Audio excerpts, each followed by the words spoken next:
Welcome to the first time ever me watching the Tremors films and my thoughts and reactions to them. Never seen a Tremors film outside of like very brief clips of the first film. But recently it came out on Arrow Video and I wanted it, but I discovered this and for a hell of a good deal too. This was sealed and everything when I got it at a used film store and like media store. Basically brand new, not even out of its package, and it was like 40 bucks, I think, altogether. So not bad at all. And it comes with the first six, not the seventh, Shrieker Island, I think it's called. But anyways, I was in for a pretty big treat when it came to the first film specifically. Kevin Bacon's classic in it, obviously, playing Valentine, as well as Earl. He has a familiar face, but I don't really recognize anything else that he's in, kind of thing, the actor, I mean. But them as a duo, I mean, they're pretty perfect for this film. I really liked them together and their banter and everything. The location looked great too. I always thought it was like Texas or New Mexico or something like that, but it's Nevada. And they live in a town called Perfection.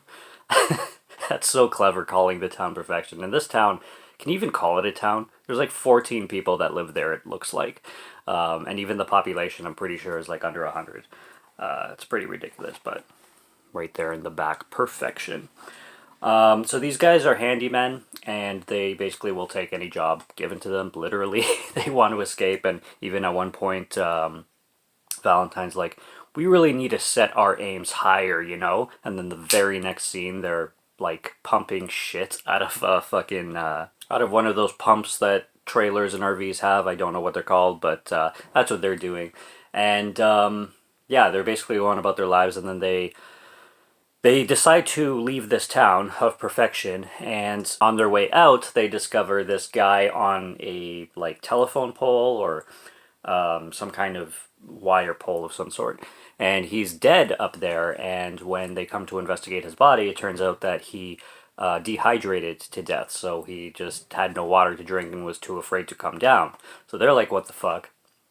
And then they pass by this farmer and only find his head in the garden outside his house.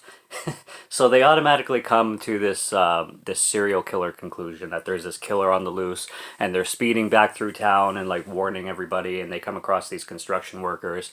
And I love how they're drilling, and then they accidentally drill into one of the worms, so there's blood all over the asphalt, and then the guy just starts to get like pulled by the worm, and it looks like something you would see in a shark movie where somebody's being pulled in the water, but he's just being pulled over concrete because of his power drill that the worm attached to and whatnot. So I thought that was pretty funny. There's some really good death scenes in this film, and one of the biggest praises I'm going to give to this film that everybody knows already is the practical effects. The fact that they went for practical worms in this movie is beautiful. I'm only left to assume, since the other movies are direct-to-video and got shittier and shittier from what I hear anyway, I haven't seen them, I have to judge for myself, but I assume they're going to go CGI at some point.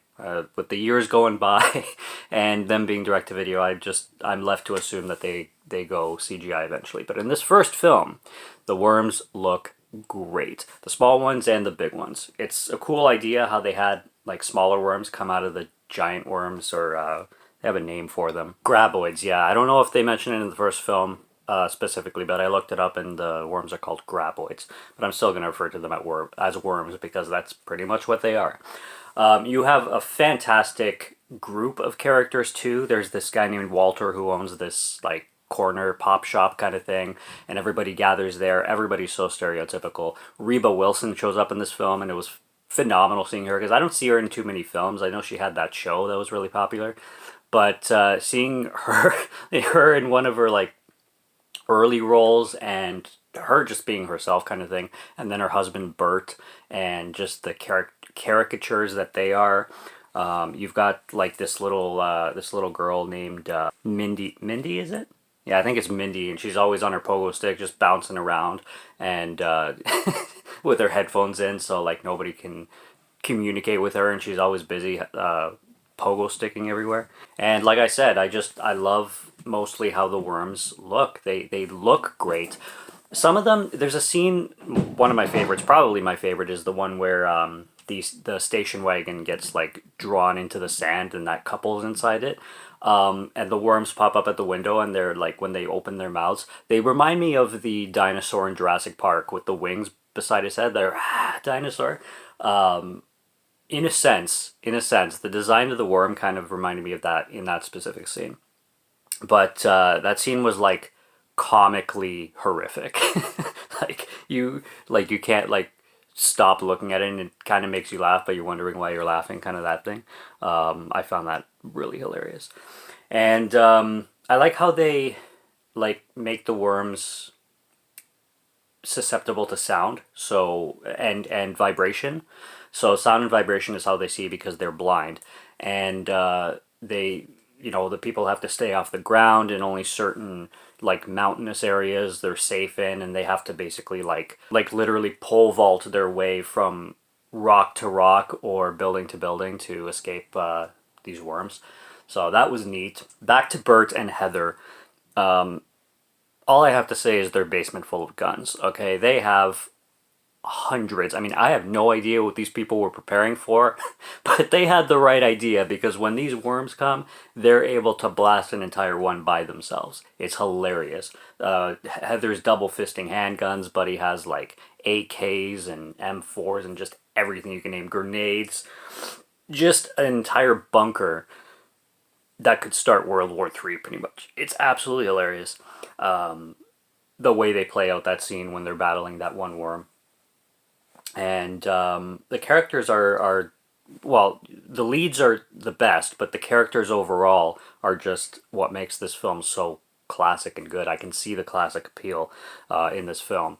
I love how Earl and Val like have their like quirks, kind of, not quirks, but their inside jokes and their one liners kind of thing. Like you can tell these guys have known each other forever with the rock paper scissors stuff.